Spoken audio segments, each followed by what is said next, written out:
See when you by a gift దాని వెనకాల 10+, 8+ అని రాసి ఉంటుంది. ఎందుకు రాస్తారు? పని లేకనా?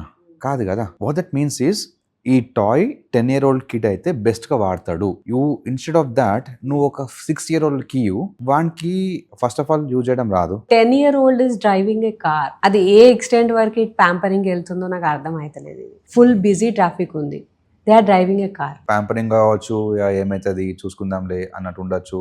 This is more comes to social responsibility as a parent also, right? What we can give them. ఆ ఏజ్ లో తగ్గట్టు థింగ్స్ మనం ఇస్తున్నామా, ఆర్ నా వల్ల ఎంతైతే అంత ఇస్తానా? This is where the problem is, right? So as a parent when they love the kid so much, right, what happens is నా స్థాయి ఏంది, నాకున్న అర్హత ఏంది, ఎంతవరకు నా కిడ్ కి ఎన్ని నేను యాక్సెస్ ఇవ్వాలి. ఇవాళ నువ్వు కార్ ఇచ్చినావు, రేపు ఏమి ఇస్తావు అని చూస్తాడు, రైట్? రేపు పొద్దున్న చిన్న బైసైకిల్ ఇస్తా, now he doesn't like it also. అంతే, వాళ్ళకి ఏం తెలుసు, సంతోషం రాదు బైసైకిల్ నుండి. ఇవాళ కార్ ఇచ్చినావు, రేపు పొద్దున్న నాకు స్పోర్ట్స్ కార్ కావాలి. అలాంటప్పుడు then you give that toys or anything which they're appropriate for their age. దాని ఉండే సేమ్ థింగ్ హ్యాపెనింగ్. కార్ ఎందుకు ఇచ్చినావు, రేపు పొద్దున ఇంకా పెద్ద కార్ కావాలి, సేమ్ కాన్సెప్ట్. ఇప్పుడు మనము గిఫ్ట్ లో చూసినప్పుడు ప్రాబ్లం లేనిది కార్ ఇస్తే తప్పేందుకు? అది కూడా కరెక్ట్ కదా, ఇది కరెక్ట్ అయినప్పుడు మరి